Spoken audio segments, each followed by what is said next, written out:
Thanks, Giovanni. Hello, everybody. Well, yes, today I will show and tell you about vector graphics in Cuis. But as Giovanni just said, many people may not know much about Cuis, so I will spend a few minutes telling you about it. I've been part of the Cuis Smalltalk community since almost since the start, and I was an active contributor in the 90s. Okay, in the early days. I was fortunate enough to do a short internship with Dan and Alan's group at the Disney Times, where I work on music synthesis. I work on some code that I still have to publish. I don't know if you remember, but I wrote a Moog resonant filter for the music synth and some violin instruments for Alan, and then everything ended in a very abrupt way. But I do have that code, and I promise I will publish it, hopefully not in 20 years, but earlier. So I am part of the Squeak community since the old days, when Dan and Alan's group gave Squeak to the Squeak community and stepped aside. We had a rough time, if you want, or at least a complicated time at the Squeak community in deciding what to do with Squeak. Okay, I was for some time the leader of the Morphic team, whose purpose was to clean up and prepare Morphic for further evolution.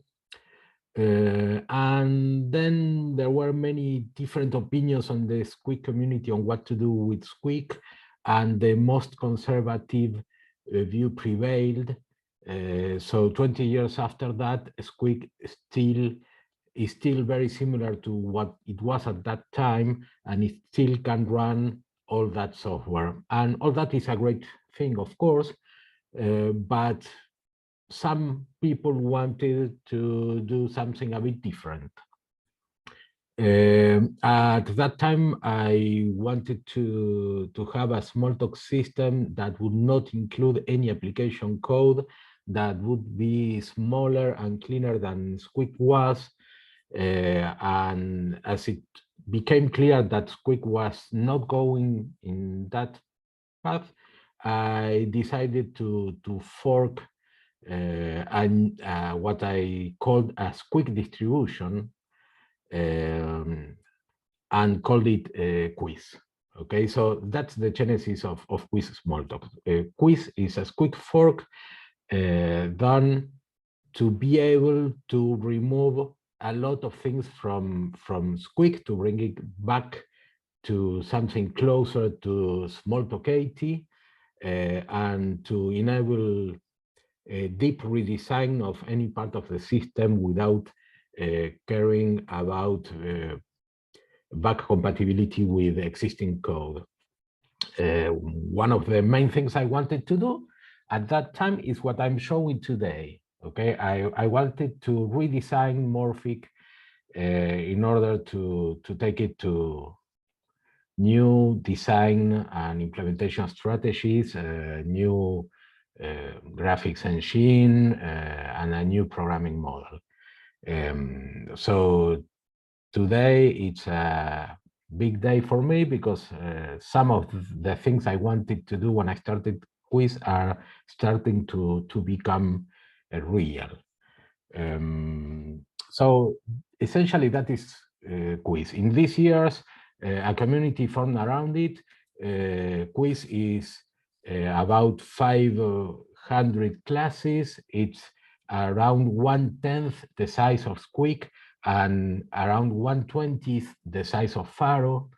And we have an active community of people working and doing things with Cuis, and about 100 of external packages for many kinds of applications. So it's an active Smalltalk implementation. It runs on the Code, Spur, and V3 VMs, the same VMs that Squeak and Faro use. And I will show you a little bit of stuff. I will start sharing my desktop. So this is the, can you see my screen, folks? Yes. Yes. Okay, great. This is the main repo of Cuis. This is where the stuff is if you want to take a look, if you want to download it to your machine and use it. And you have here a README file that is pretty complete and exhaustive. It tells you a lot of, starting with why we do what we do and what we believe in and all that, the name, the history, instructions on how to set it up on your machine, everything. So this is the place to go to explore Cuis. And this is our mail list, okay? So you can browse the archives and see what we are talking about. So everybody is welcome to download Cuis. It's MIT license.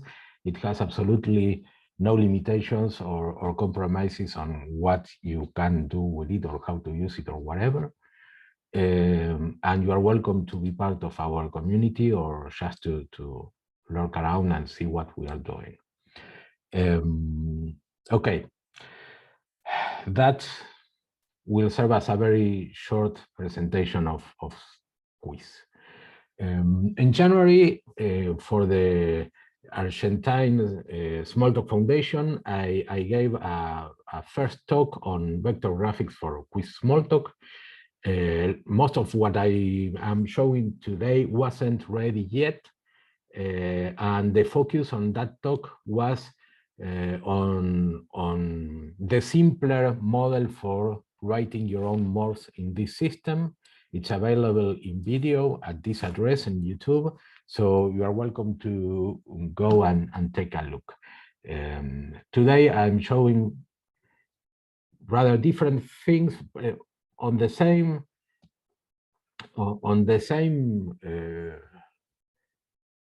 field of vector graphics in Cuis Smalltalk, but there won't be too much overlap, so you might want to watch both.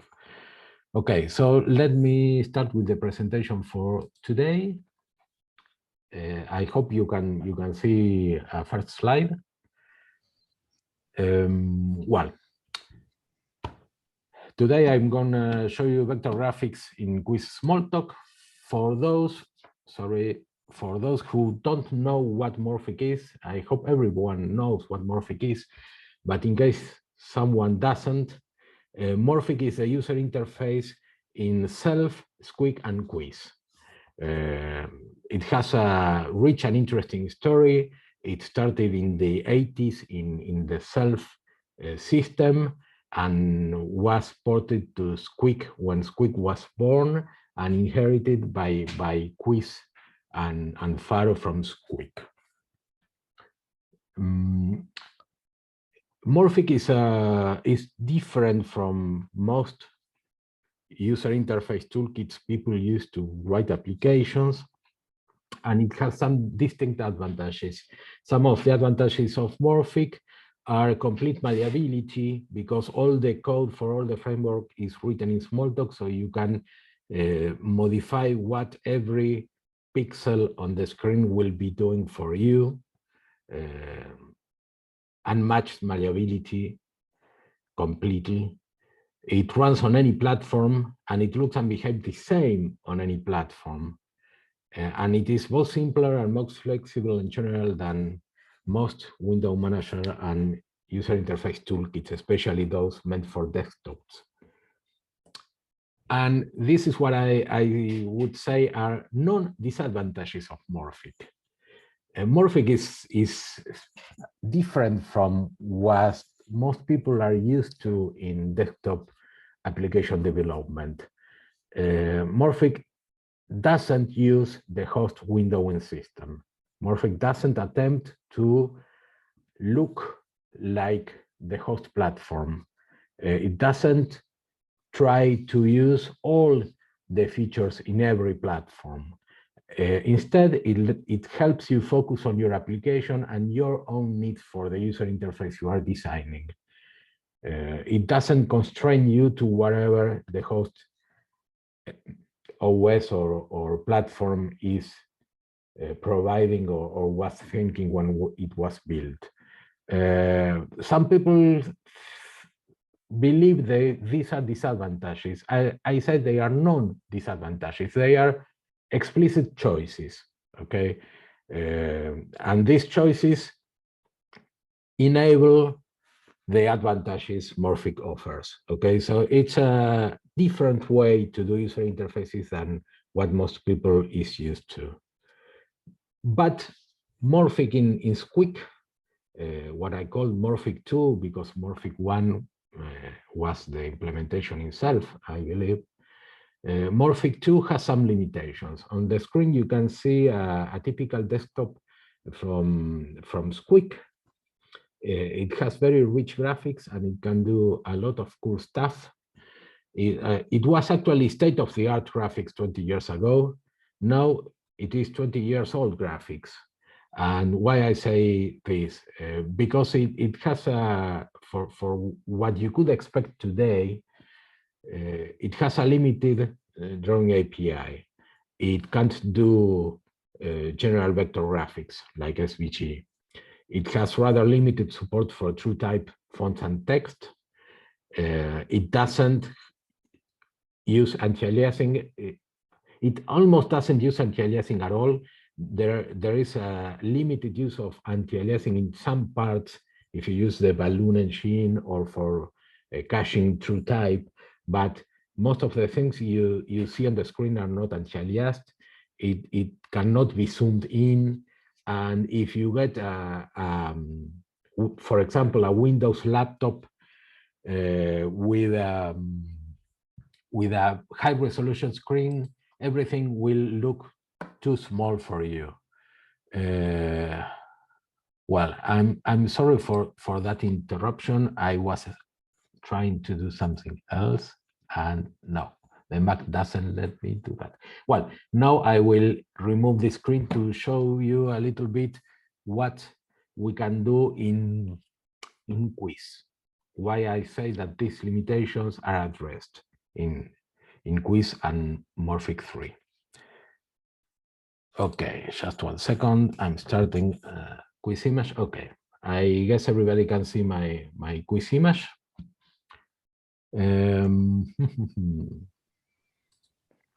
I said that Morphic 2 cannot not do SVG, has limited support for true type, doesn't do anti-aliasing almost at all, and it's not zoomable.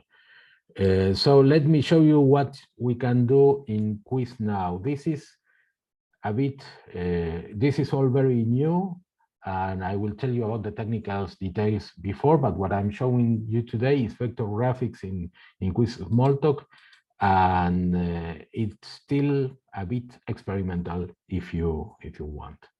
So here I have a few SVG files. These come with the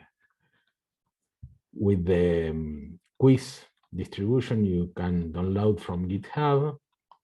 The SVG package, this is a code package, okay? An external file with code you can load into Cuis, what we call PCK-ST files. And we have some SVG files that are used for developing stuff I'm showing you today. And they are several kilobytes long. This one, for example, this is all the XML a standard SVG file has inside, okay? And now I will show you what happens. This is 100 kilobytes, it's a rather large SVG file. okay, with a lot of graphics information inside. And this is what we can do with them in Cuis now. I just evaluate that example, and that loads and parses the XML file and builds this morph. This is also a pretty standard or well-known SVG sample.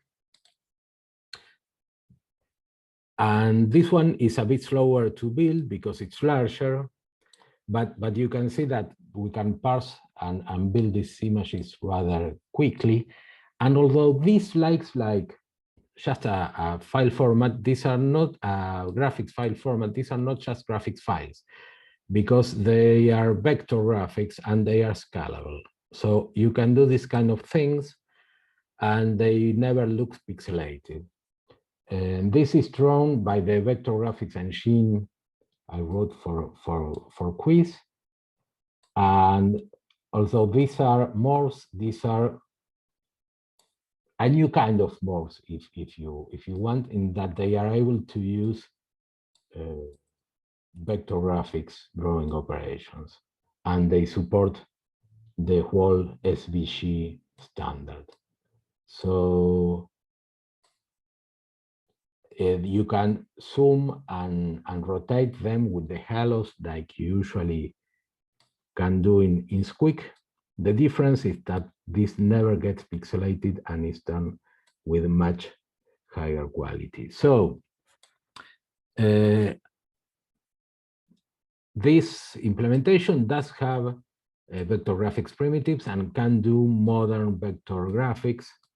That is one of the things that I said was missing. And it's zoomable, as you can say. You can zoom this to any scale and it will look well no matter what, okay? And therefore it offers good support both for high resolution and low resolution displays. I also talked about TrueType. This engine includes support for TrueType. And these are a small example of Latin, Cyrillic, Greek, Armenian, Georgian, Arabic, Hebrew, and Chinese text using TrueType fonts. These TrueType fonts are loaded from the file and stored in memory, and each glyph is rasterized by the engine as needed. Okay, so and text can be in UTF-8 or UTF-32 Unicode, and both work quite well. So let me see, how do I continue? Okay.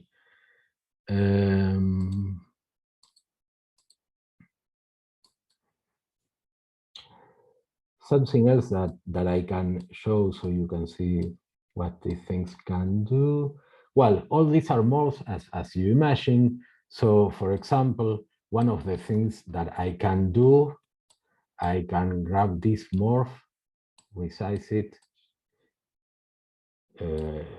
embed it over here.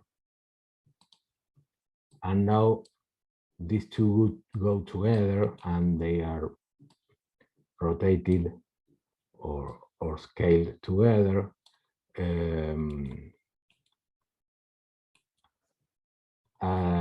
What else can we do? I can grab this, extract it, okay.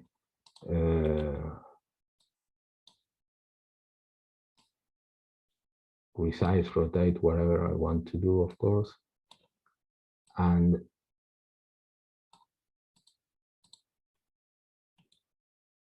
embed it again.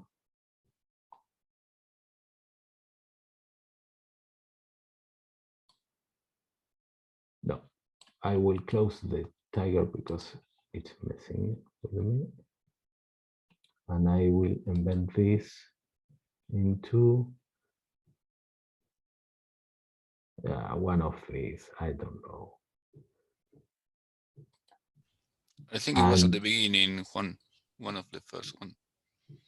Yeah, it doesn't matter. I just wanted to show that you can play with the parts of this kind of stuff, and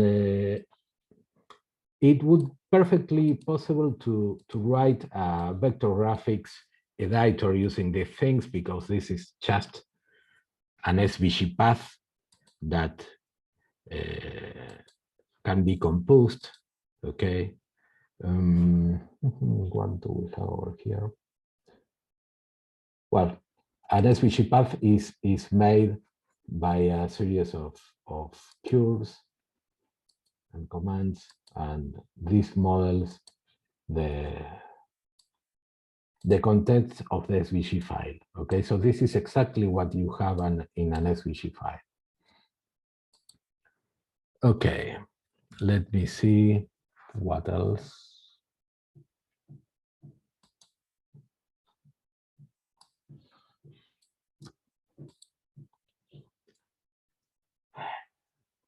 We were here and now we're moving here. Other problems or issues in Morphic that needed addressing, perhaps the most important one is programming complexity. Writing new morphs, building new morphs, writing Morphic applications in Morphic in Squeak is very hard. And some of the reasons are that it uses only global pixel coordinates. It also uses only integer pixel coordinates.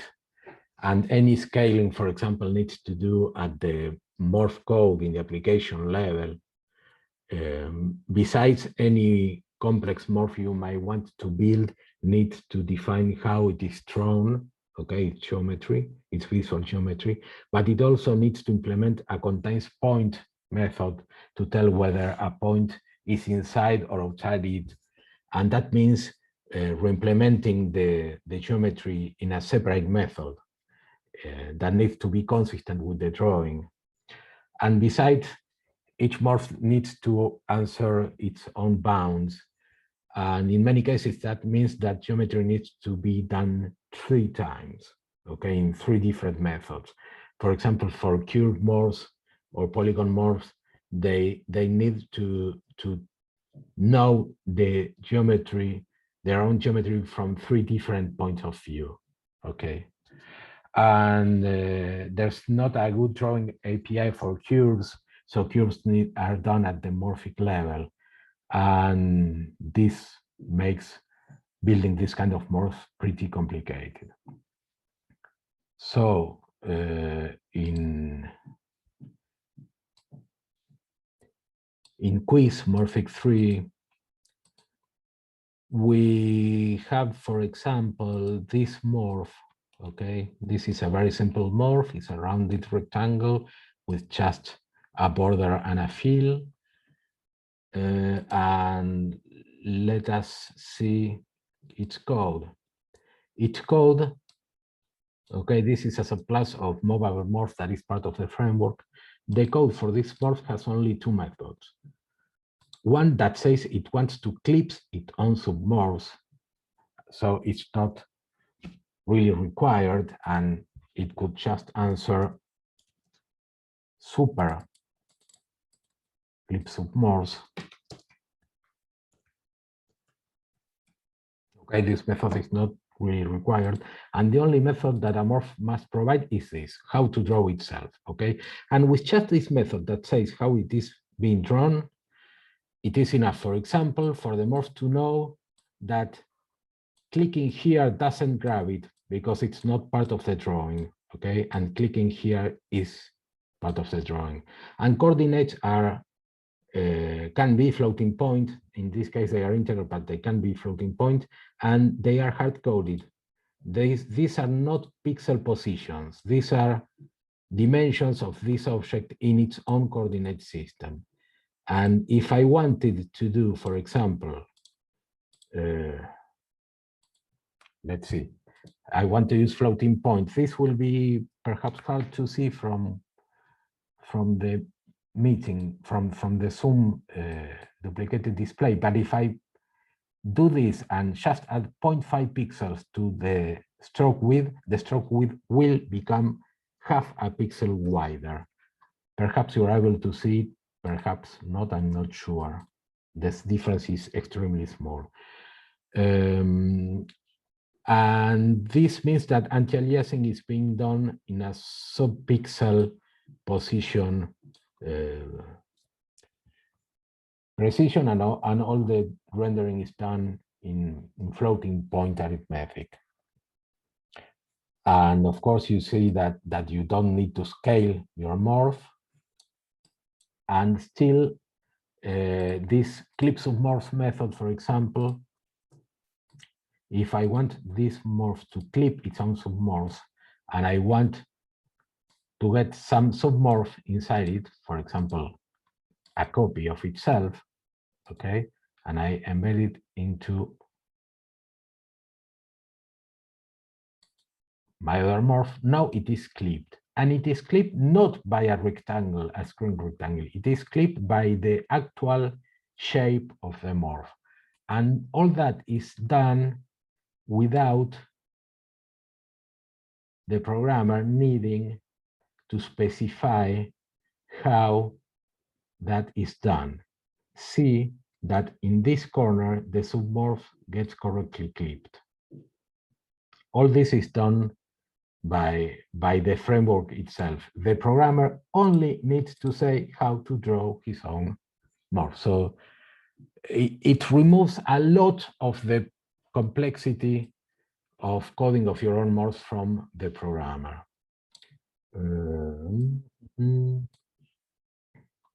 What's next? Okay, well, as you may imagine, this implementation of VectorGraphics doesn't use an external library like Kairos, Kia, or any platform's API. It's all written in Smalltalk, essentially. And it does TrueType without using FreeType or any other library for doing text. The VectorGraphics engine is written in Smalltalk and is automatically translated into C and a VM plugin. So let me show you a little bit the code for that. Well, yeah, let me show you the next slide first. The vector engine I wrote to make all this work has these operations. It lets you set up drawing parameters that are just a stroke, width, and color to emulate a shape drawn by a pen, okay, and a fill color. There may be or not be stroke and fill, but any of them must be present. And a shape is just an open or closed sequence of path operations, standard VectorGraphics path operations, that are to move our pen, to draw a straight line, and to draw standard curves like quadratic and cubic Bezier curves. And we also can do circle and ellipse arcs. And after we do our drawing with our pen, the shape we have drawn is blended on the background using the stroke, width, and color, and fill. Okay, so this is the heart of the VectorGraphics engine, and we have additional operations for drawing text that get a sequence of 1 byte characters, or UTF-8 bytes, or UTF-32 Unicode code points in these standard encodings.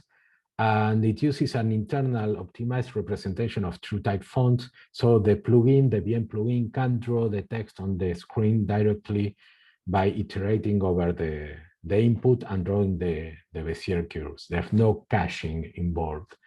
Every glyph is drawn every time. Let me show you a bit of the code for that.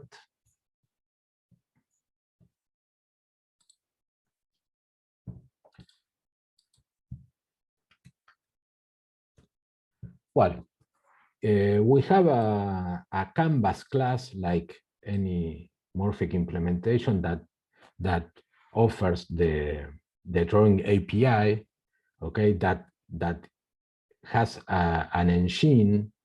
Every canvas has an engine that in the standard implementation, in the classic implementation, is a bit-split canvas that where the engine is an instance of bit-split, and that works like in Squeak essentially.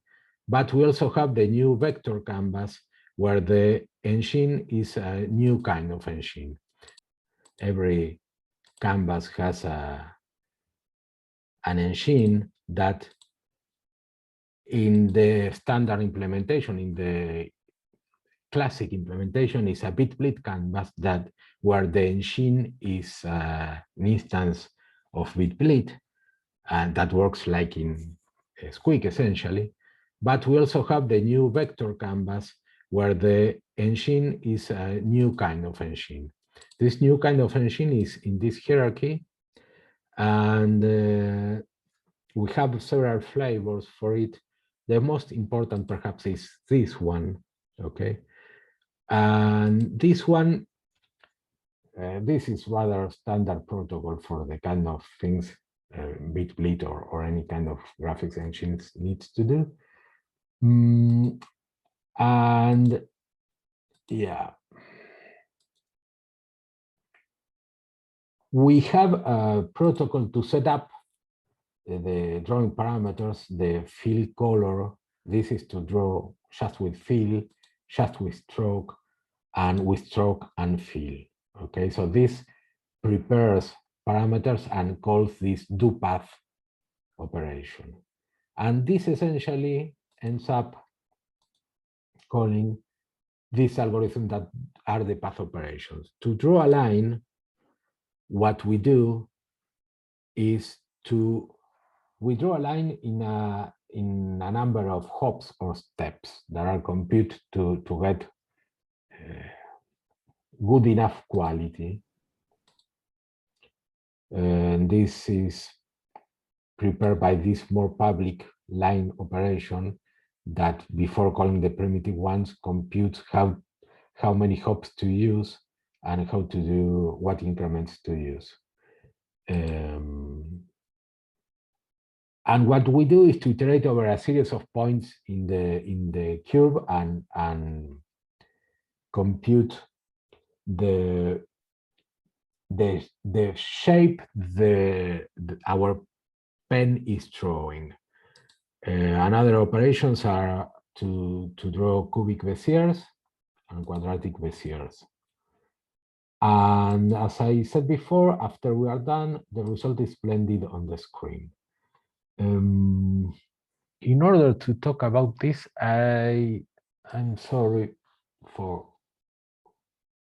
the bad ordering of concepts. I need to tell you about this. This engine is based on this technique that I published in several years ago. That's called prefiltering anti-aliasing for general vector graphics.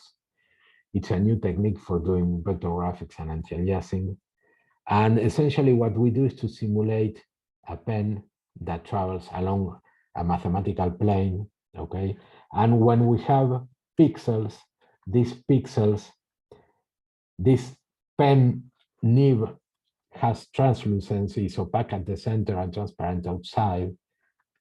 And essentially what we do with the pixels is to sample this and compute for each pixel in the grid the distance to the path the pen is following, and using that to compute a transparency value on which to apply the color of the pen.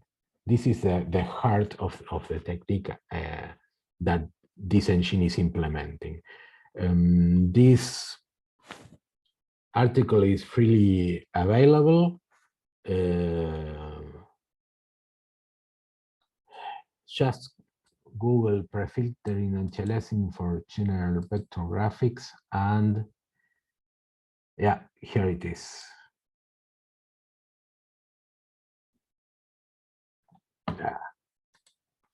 Okay. I will paste the link afterwards, or you can just Google for it. So this code implements this, and this is the blending of the of us. stroke, if we only have stroke, we just take the stroke color and blend it on the background using the distances we just computed.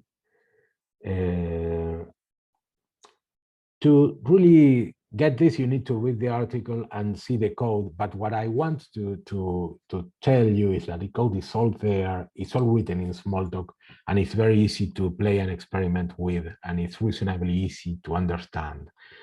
And the news of these last weeks is that I built a virtual machine plugin with slang versions of this code. Okay, you might recognize this as a slang code, this Smalltalk code with some type declarations to be able to translate this into C using the original machinery from Squeak VM. And these are the blending operations that are also in slang. Okay. I also told you we have a text operations. These are the 3 text operations we have for an instance of string that is just a sequence of bytes, and UTF-8 and UTF-32. And the interesting thing is that I built an internal representation for true type fonts that is also based in UTF-8. So I have a series of arrays I called contour data is a float array with all the information from the true type font, simple as an array of floats. And these contour data indexes are indexes into this float array. And this contour data index is the interesting part. I will break it so the highlighter shows us where it is used in red. We have an iteration over the byte in the UTF-8 input, okay? Disregard these lines for a second. I will tell you about them in a second.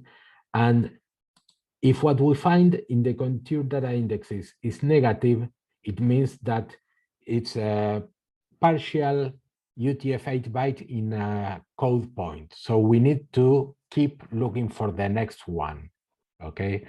But when we get a positive index in this array, it means that we already found our floating point information for the glyphs we need to draw. So in the true type data we have in this float array includes what's the advanced width of the glyph, the width of the glyph, essentially, the number of curves it defines, of contours, of path, then, and for each one, the number of Bezier curves and all the information for the Bezier curves. And essentially, this is inline versions of the method that draws Bezier curves. And that's all. This is all it takes to do high quality, high performance true type in our VM plugin. And these ifs I told you to wait a second for are to replace left arrow and up arrow, actually underscore and caret for left arrow and up arrow if we got the parameter that asks for use Smalltalk 80 glyphs. So we can do both Smalltalk 80 style glyphs or regular ASCII or Unicode. And you can see here, for example, that the first ones, these are underscore and caret. But if we change, let me see how to change this. If I change the Latin example,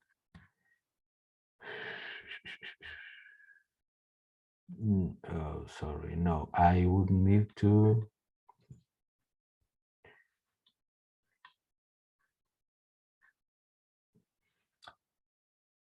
One second, I will tell F that is a true type font.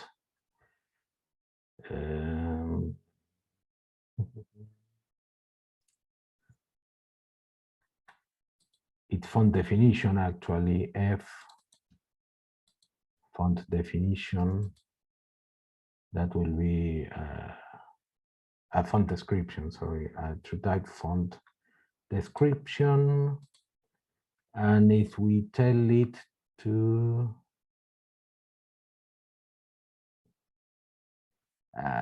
why am I insisting in doing something I didn't think about before? No, it should be here.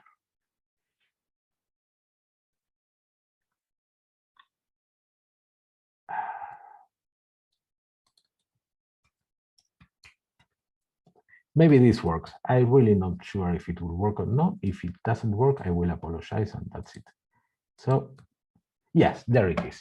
I just added to my font emphasis 64. That means use Smalltalk 80 clips. And now instead of a underscore and a caret, we get the left arrow and the up arrow. And this is done by this code I showed you over here with this parameter. When that parameter is true, then we do the replacement here, and that is done inside the plugin. So we can have our Smalltalk 80 clips for Smalltalk code and the regular ASCII clips for regular text, if we wish. Okay. Let's see what else we have over here. Well, yeah, essentially this is the demo I had, the stuff I had to demo for you. So we can just play a little bit with this kind of stuff. We can get another tiger. And for example, one of the things we can do, let me see. Yeah, this is an SVG main morph. Okay, so we can tell our main morph that we want it to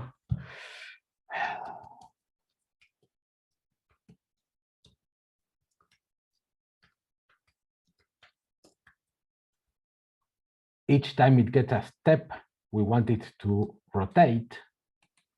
And then we can tell our morph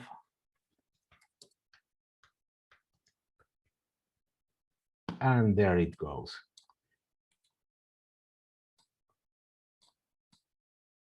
The rotation is around the origin of the coordinate system, not at the center of the morph. We could change that, but I'm not going to do that right now.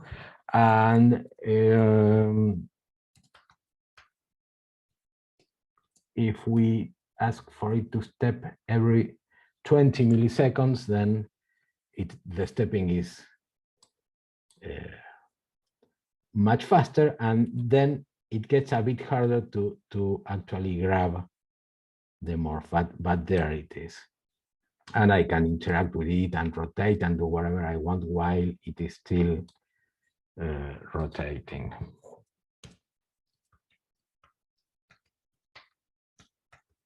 This also shows that the drawing performance of the VectorGraphics engine is quite good. This is a pretty complex, about 100 kilobyte SVG file, so it has several thousand curves in it, and fields and stroke and all that stuff, and it still can be animated in real time without using a GPU acceleration, but just our old and loved VM plugin technology. Okay. Well, I think this may be enough of technical detail. So what I want to this is stuff I will repeat from my last talk, I think that the time for building better vector graphics user interfaces has come. When this was tried in the past, hardware was not up to the task and software wasn't also good enough. But now it can be done, as I have just shown. So today we can build user interfaces that don't depend on the screen resolution, that are scalable to whatever zoom level the user is comfortable with. Well, this is of course about Cuis Smalltalk again, and the community and the people using it for building all kinds of stuff.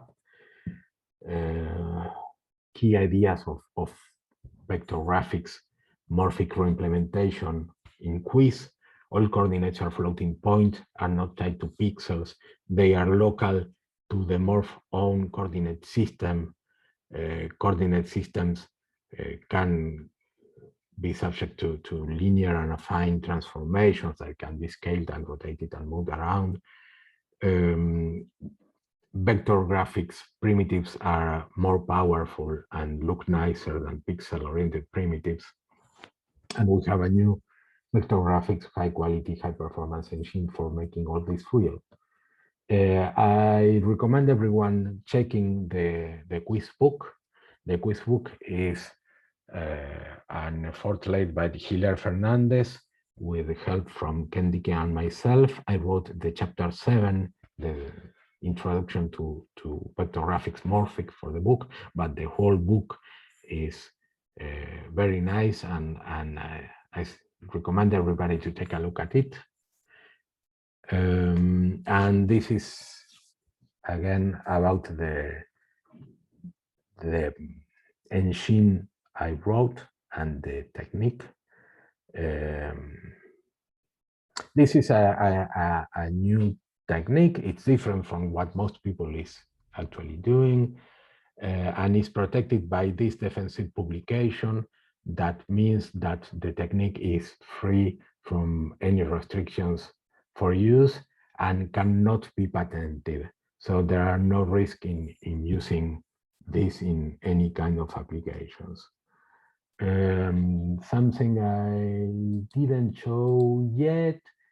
I show you a lot of vector graphic stuff, but I didn't show you what happens with our regular Smalltalk tools.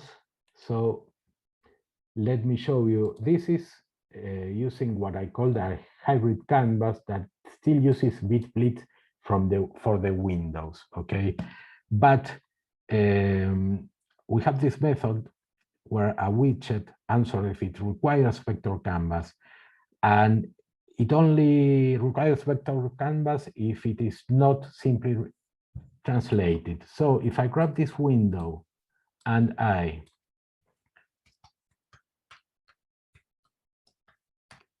rotate it by just a single bit, now it is drawn by the vector graphics engine.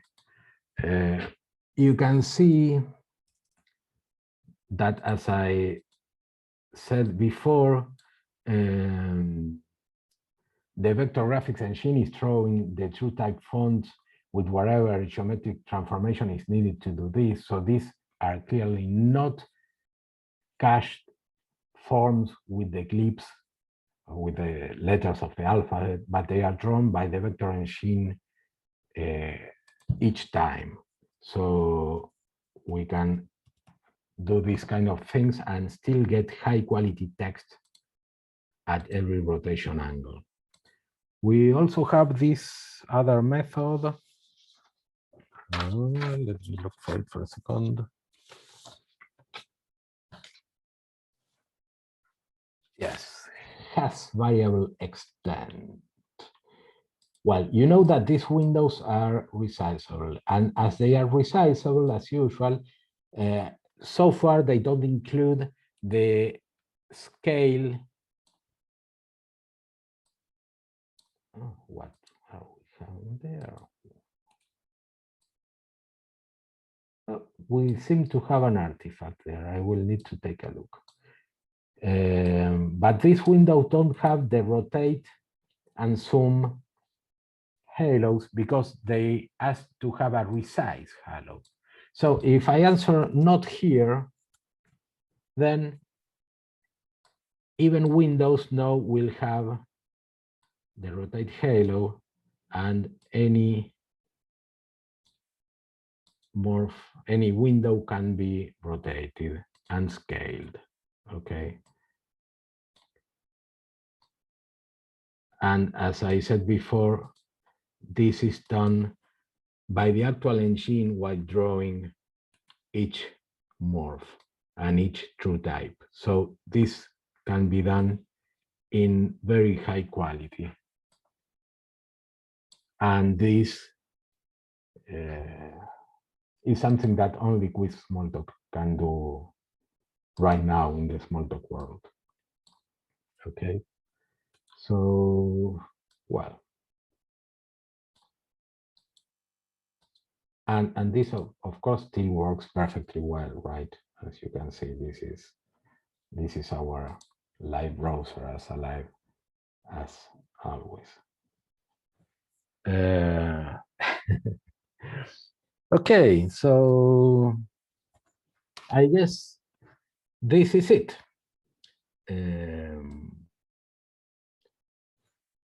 I am willing to answer any questions you may have. Okay, thanks, Juan. Before we move to the question, I would just like to read some of the comments that people have been putting. Yes, I didn't read them. I apologize for that. No, it's fine. But I just wanted to highlight, beautiful. Wow, the rasterization is superb. Very nice. Looks pretty neat. And well, that's me saying, oh, that's cool. Thank you. Yeah, plenty, you left plenty of people with an open mouth. Well done. This is fantastic. I have a few questions, but I'll wait and let someone else ask something. So please unmute yourself and ask away. Sorry, there is a concrete question here. This is running in the plugin. Okay, the plugin I built it for the Mac VM, and what I showed today is using the plugin. It's showing every pixel in each true type clips on real time. So Smalltalk code is about 50 to 100 times slower than that and can draw everything perfectly fine, but it's not at all fast enough for real-time use. So this is running the plugin. And that's the big news here. It's the first time I show the plugin running.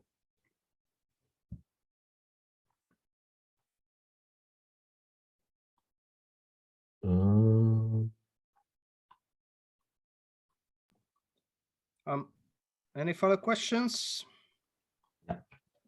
No? I'm curious. Once I got Warplit going, I had a lot of fun doing the squeak mandala, which just does a recursive view of itself. And I was curious how that would look with your beautiful anti-aliasing. Probably be a lot of fun. Well, if I remember correctly, your mandala was reading the display, processing it, resampling it, and displaying on display again. Yes. This engine is not reading the display. It's one direction. It goes from VectorGraphics specification to pixels on the screen. So we will need to rethink a little bit the mandala and see what we could do with it. Right, it would still be pixelated because it goes from the image on the screen, but it would do a nice job. Sorry, I didn't understand what you just said. Well, it would be interesting to try anyway, but what you've done is just absolutely beautiful. It's a great job. You mean just to run your mandala on this, right? Yes. Okay. I'm not sure if we have it in Cuis. I'm looking for it. If we have it available, we may try. I'm pretty sure we have warp bleed. Well, no, I didn't want to just show the old stuff. But I did work on, why? you know, the Warplet has a poor man's form of anti-aliasing in it, which doesn't do a great job, but does make a more interesting mandala. And it occurred to me that with your work, it might be even more beautiful. And there are Yes. interesting things that happen with it when you go beyond Unity scaling. You get a sort of a view of all of the little tiny errors that happen. So it's just sort of interesting to see. But Yes, that's off indeed. topic. That's off topic. I love what you've done, and having the whole user interface working that way is perfect. Thank you so much. So, but let's try, because in Cuis we do have warp bleed. So I hope everybody is looking at my screen again. I haven't used it in a long time. So let's see what this. Oh, sorry. Let's try again. Oh, there it is. Well, that was it, right? Let's try again. Oh, I not too good at this. I haven't used it in such a long time. I think it's test. Try test 3. That's my favorite. Test 3 is the one that does Test it. 3. Okay. Let's try 3.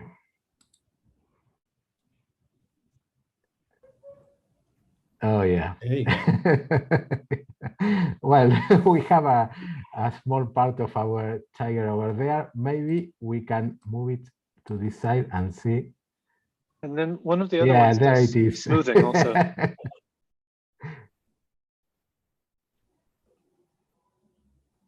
Yeah. The warp bleed mandala is there and can work on our tiger too. Yeah. Cool. So Juan, I've got a question. This has clearly taken an awful lot of work and time. It really is very beautiful. So what was the motivator? What was the thing that was driving you along to do this? You mean originally, right? Because this project has been going on for quite some time, and it creates its own demand right now. But I started wanting to build a new kind of music manipulation tool for musicians based on my master's thesis work that was on audio DSP. And when I started to play with this kind of things in Squeak, I thought that Morphic was not flexible enough for what I wanted to do. So I just got started and couldn't stop thinking how to improve Morphic. What were the things that I wanted to do differently? And that was the starting point for all this. So how's your music thing doing now? I haven't been worked on it for decades, but I plan to go back to it eventually. Things take a long time. But Right. yeah, I am planning to go back to music DSP in a not too distant future. I have a question. Can I just ask, or? Go ahead. Okay, so Juan, thanks for your talk. It's really impressive work, and I was thinking about like, so there is like a lot of work in the like Smalltalk based open source variant. Like you have like Faro, Cuis, now G Toolkit, and they share like these underpinnings in the virtual machine. They can work together in that front. Yep. But if you want to use something like, I don't know, for example, Rosal, from the Faro community in Cuis, or if you want to use part of what Tudor is doing in GToolkit, how can we start to share work, not in the VM level, but more in the kind of, like the upper level, the level where you can use, I don't know, your rendering engine with Rosal, for example, or with GToolkit. How do you see this collaboration happening, or it is possible or not? Well, I think that we can think about that perhaps at two different levels. Using a specific piece of code like this plugin and rendering engine in any other Squeak derivative like Faro is perfectly possible, and actually is not too difficult. Because the VM plugin is trivial to add to any Squeak like VM, and it's very compact. But the problem is at another level, perhaps, and is the more general question of how to share packages, perhaps application level or framework level code between the members of the Squeak family. The truth is that in order to make this possible, I decided to break backwards compatibility with most of the Squeak inheritance. Okay, so to merge this back into Squeak, for example, would mean facing all that. Okay, and same with Faro. The base images, the basic frameworks, especially Morphic, is very different in the three dialects. There are also differences in file system or collections or that kind of stuff, but that is very minor and it's pretty easy to deal with. But Morphic is very different in Cuis than in Squeak or Faro, because I redesigned it, and I mean, which design choices would that code running in a new Smalltalk system that is neither Squeak nor Faro nor Cuis would follow? Okay, how would that Smalltalk system look like? I don't have an answer for that. It's something that it would be great to discuss. Okay, thank you. Yeah. To chime in, I think one of the big things is going to float coordinates. So I think what we would need for something like Faro is an annotation on graphic objects on Morse that would have the map between, that would allow the map between the physical screen real estate and then the scaled vector graphics, so that the actual coordinates used were the float coordinates and had the underlying assumptions that would allow the drawing to happen appropriately. And so you'd need some type of, if you're not going to change the ability to have float coordinates and those sorts of things, which is pretty deeply bound in the Morphic system, I think Squeak or Faro would have to have some sort of a mapping structure that carried that information and then allowed it to be used within the drawing context for the VectorGraphics. And that is the heart of the redesign in Morphic for Cuis, making each morph define its own coordinate system and make the composition of those coordinate systems be part of the graphics engine as each morph is drawn is perhaps the most important part of this redesign. And yes, this should be adapted to Squeak or Faro in order to use the full power of what I did. Yeah, indeed. Now, so to recap, all of the morph coordinates are relative to their owner, not relative to a global coordinate system. Yeah, key idea. not even in scale. It's not just a position. It's not just a displacement. There is also scaling and rotation. So the whole engine and framework needs to be aware of that. In order to make more simpler, okay, in order to make more simpler, I needed to make the framework smarter, okay. Yeah. So Juan, what next? I mean, you're done now. You're just going to go off and have a lie down, have a beer. That's it. You're going to relax. Or what else are you going to do? What do you feel you need to do next? Is it just get on with the music system? Well, in the shorter term, the plugins just started to run a couple of weeks ago, and I only built a Mac VM. So David Lewis has done some experiments on his Linux environment, but there are some drawing artifacts that look a bit like a problem with overflow on byte variables. So there is something the next step for me is to prepare build environments for Windows 32-bit, Windows 64-bit, and Linux 64-bit at the minimum, build the VM and the plugin on each of them and test them. And when I'm happy enough with the stability and the correctness of the results, the following step, the second step, would be to get this plugin integrated into the Open Smalltalk VM. It's not a large plugin. It's less than 100 kilobytes of C or binary code on different platforms.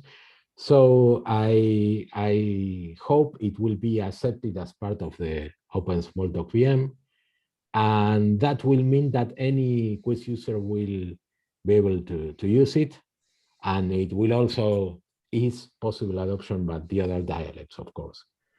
And the third step would perhaps be to make the use of the plugin the default engine for Cuis Smalltalk. Right now, if you download Cuis and run it as the instructions in GitHub tell you to, you will not have the VectorGraphics engine.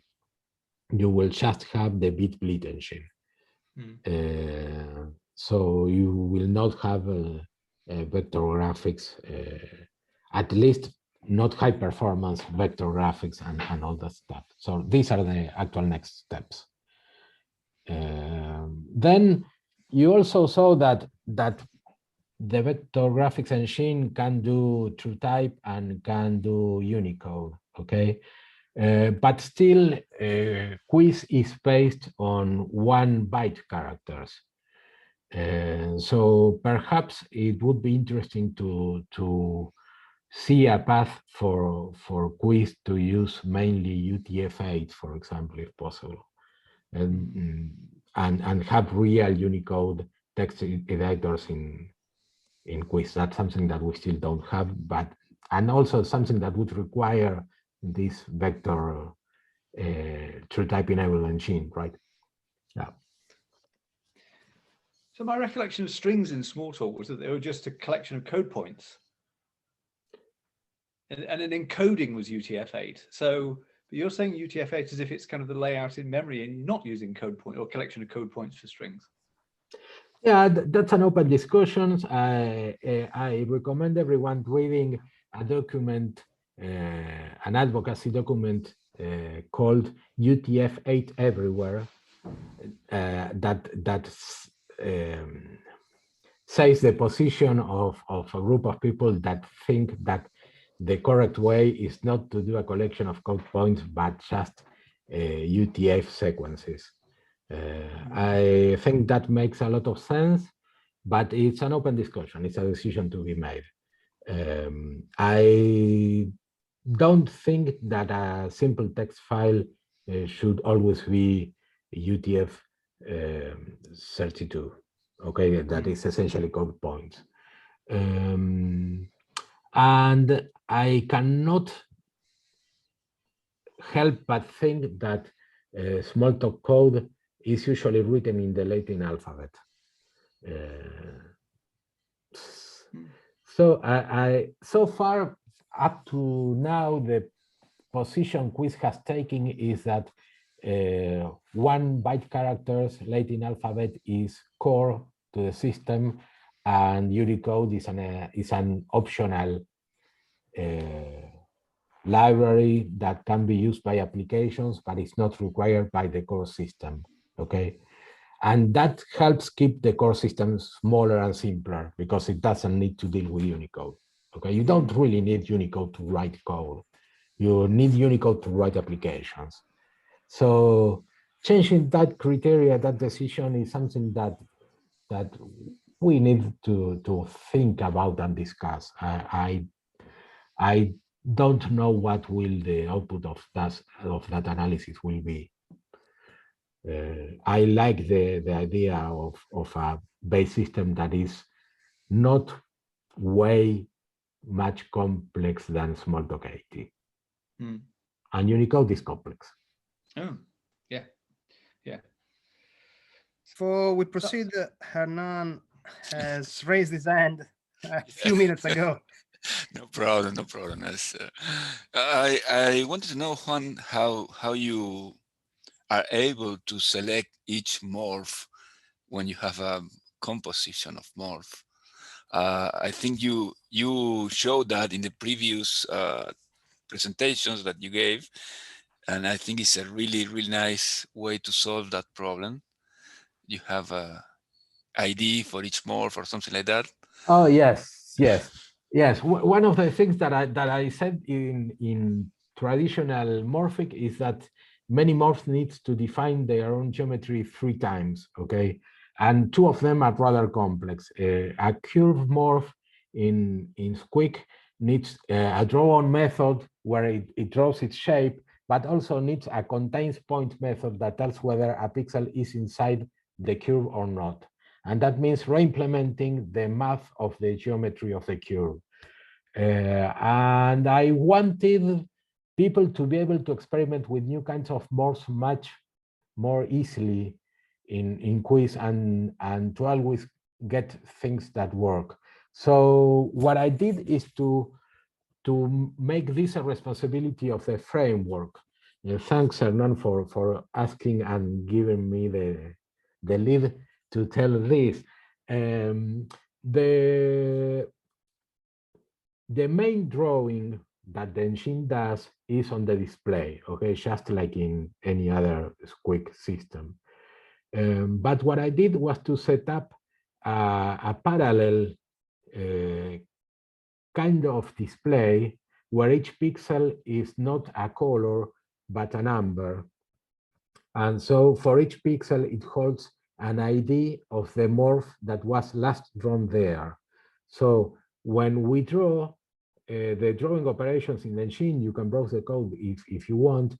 Also get this morph IDs array that has exactly the same shape and size as the display, and write the ID for each morph there. So then you can just grab the tiger by the whiskers, and it works with pixel precision and never misses a hit because it's not asking the SVG curve for the pixel, it's just looking for the morph ID in the buffer. So it's much faster and it never fails. And yes, it was one happy idea that came to my mind someday. My origin, thank you. Few people have those great ideas. Thank you, Hernan. My original idea was to just store, to have an array and store the pointer to the object, okay, to store the object, the actual object. And I tried it and it kind of works, but the problem is that having such a large array object pointing to other Smalltalk objects puts a very heavy, terrible stress on the garbage collector. Each time one of those objects moves, it needs to go over that perhaps 8 million entries array to modify all the pointers in there. So that's way too expensive. So the next thing is well, I will store the identity hash for the morph there and just go look for it at some hash collection. And in the end, I did something ever simpler than that. I just asked the morph for an ID and traverse the morph tree, asking each morph first for a rectangular area that is also automatically compute where the morph lies. And if it's in that rectangle, ask for the ID of that morph. So it doesn't have that garbage collector overhead that using direct pointers would have. Yeah, it works quite well, and it really makes writing more simpler. If you take a look at the video of the talk I gave in January,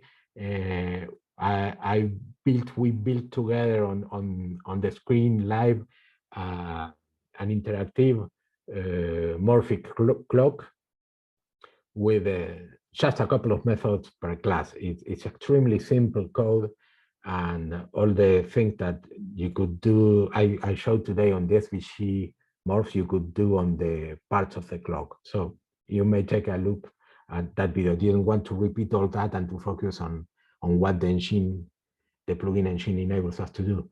But yeah, writing morphs is much simpler with this redesigned framework. Yeah.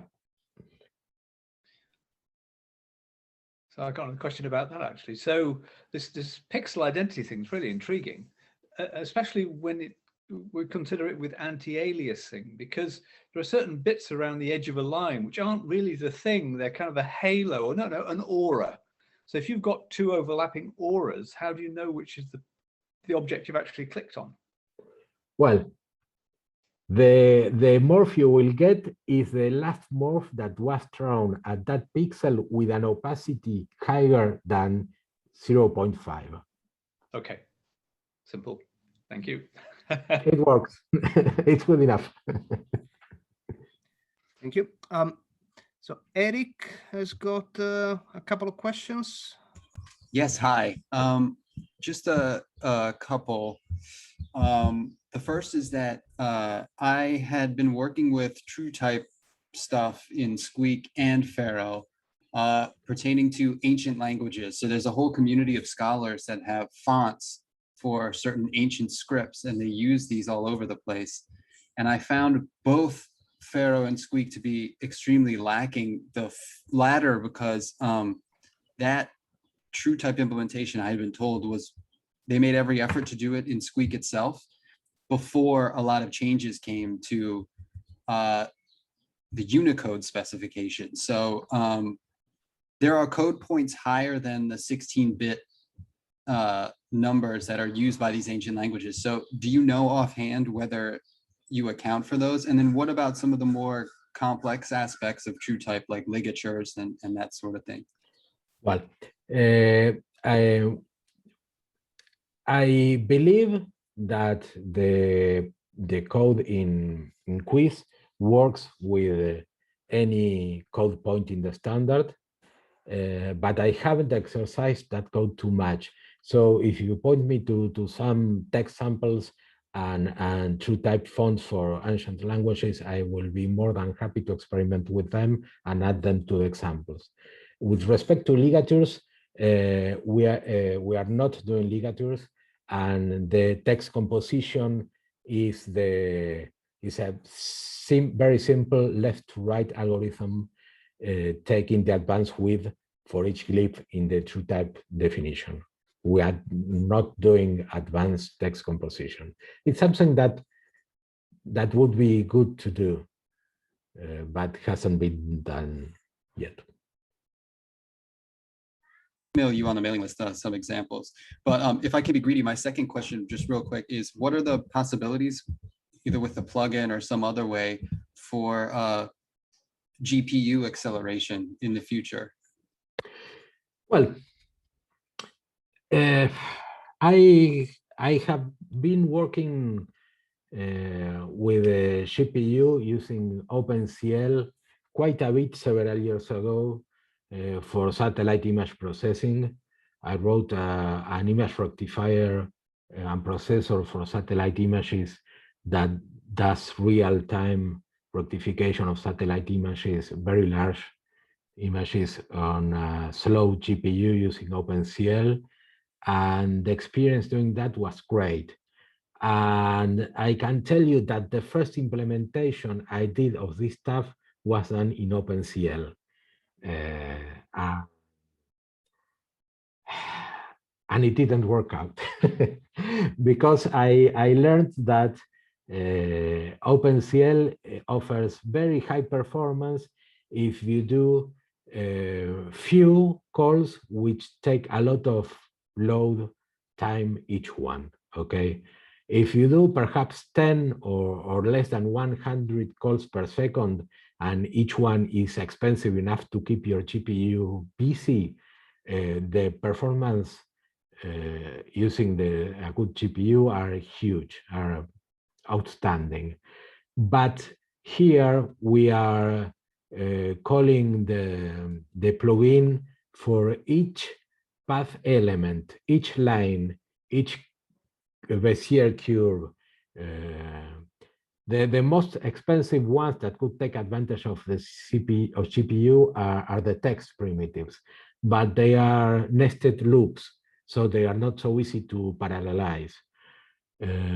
I spent several months writing a parallel version of the curve rasterizer, of the path rasterizer in this plugin for OpenCL, and got it to run, and I think it's pretty neat, but still, given that it needs to be called too many times, and each call takes too little time, then the overhead of the call is so high that the performance is much lower than with the plugin. The plugin works much better.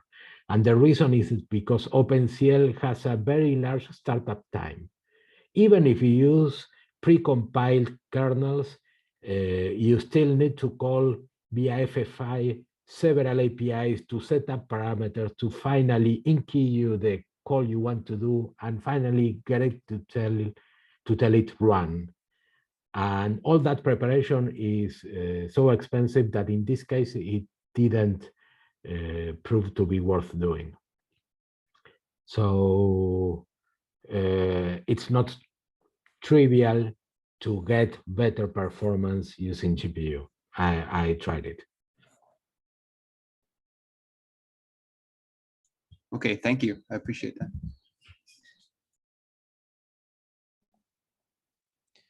Okay. Sorry, one more thing. If you are curious about that and want to take a look about that, for Cuis, we have an OpenCL package that has a few examples of simple things done in OpenCL, and you can play with that yourself if you want.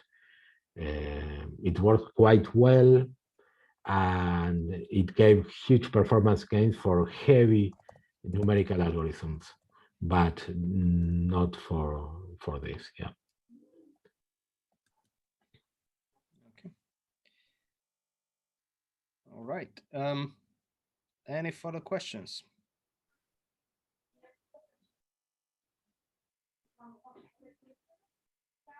No. Okay, so I'm just curious about something. Not that I have a need for it. So, and by the way, this was great. But so, can the engine display text on a curve? Not right now. Not right now. But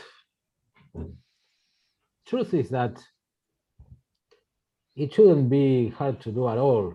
I mean, if you want to take a look, if you are not too tired of all the stuff I have already shown, I will go back to show you the text primitives, okay? And let's take a look at that. Okay, here we are in Cuis again. Can you see my screen, I hope? Yeah. Okay, so if you go to see our vector, this engine is all doing sub-pixel anti-aliasing. This other class is only whole pixel anti-aliasing. For text, the difference is relevant, so I prefer it. Okay, let's see how we are doing curves. Well, no, in this Smalltalk implementation, curves are done by the Smalltalk code. This is for string, but UTF-32 and UTF-8 are essentially the same. And what we do is to iterate over, this is, for example, for UTF-32, we iterate over the code points, okay? And we do this substitution for the glyphs for Smalltalk 80 that is not relevant here.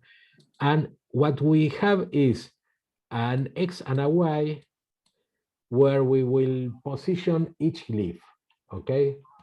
If I remove this code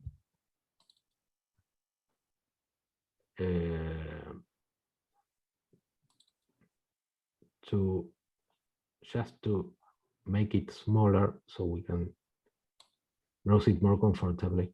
Okay, here we are iterating over the code point, and for each code point, it's contours in the true type glyphs.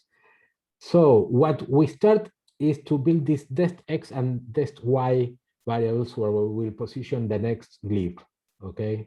And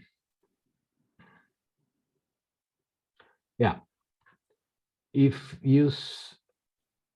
I will break dest X and dest Y so they are red now, and you see that we do this in client coordinates and then convert them to target coordinates. And what we do is to draw the Beziers for the glyph and then advance the X position with the advance we grabbed from the true type glyph. If we wanted to follow a curve, if we just wanted to follow a curve, but keeping all the glyphs in the same orientation without rotating each one, what we need is to also follow a curve specification over this array and interpolate that curve, perhaps a Bezier, and updating dest X and dest Y, okay? And just regenerate the plugin and use it with an extra parameters, a few extra parameters for that curve. And if we also want to turn around the glyphs to follow that curve, we just need to modify, as we go advance, the geometric transformation we use for converting the geometry of the curves. This is done for, in this hierarchy, geometric transformation, where the one we're using all the time are affine transformations, okay? That include rotation and scaling as a 2x3 matrix as is standard in 2D graphics. So if we can adjust the rotation of this transformation as we go around that curve, that will do it. I didn't do it. It's not hard to do it at all. All the machinery is there. Just a couple of extra parameters on the curve to follow, and it should just work. I don't know if all this makes sense to you. Yes, thank you. Okay, cool. Why am I sharing? Hello, just one comment. For PDF, I did the same thing. So I'm doing typesetting, and in PDF, you also have to position each string or each letter at a specific point. What PDF has is a so-called line transformation matrix. So that means that defines the geometry of the next line. So that you can use very nicely to have text across arcs or along arcs or with specific transformations between the letters. It's really, really beautiful thing. I would love to steal your code and make that I was part thinking of this to use your code as a viewer finally for PDF. I think that would be really cool. Yes. Okay, where is your code so I can try to take a look sometime? It's all open source. It's VisualWorks though, but it should be portable. Some people tried and never finished, but yeah, anyway. Give me money. Okay, Do it. well, you know, this project took so long. One of the reasons is because I did it all by myself, not Cuis. For Cuis, I got a lot of help from the community, but this VectorGraphics stuff, I did it all myself. Yes. And the reason is that I don't have money to give others to do this kind of stuff. So I need to do it myself. Yep.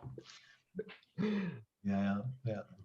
No, that's not uncommon, I think. I would love to do graphics with you. It's really, it's a complementary end. So I'm on the, I need a rasterization engine, and I have all the high level bullshit to just have PDF as objects, and then when you're done. So yeah, that would be really, really cool. Yes, I will look at it. Okay, maybe we can get in touch and keep talking about possibilities and see That would be what cool. we can do. For those of you who joined these meetings for the first time, Christian was very excited about this. Great to know. Thank you. Right. Unless there are any more questions, I will close the recording. Again, thank you very much, Juan, for this presentation. There's been quite a few moments where people were left with a gaping mouth, with an open mouth. Thank you so much. Some of the things you've done has been wonderful. Thank you. Thank you. I'm glad you liked it. Thank you.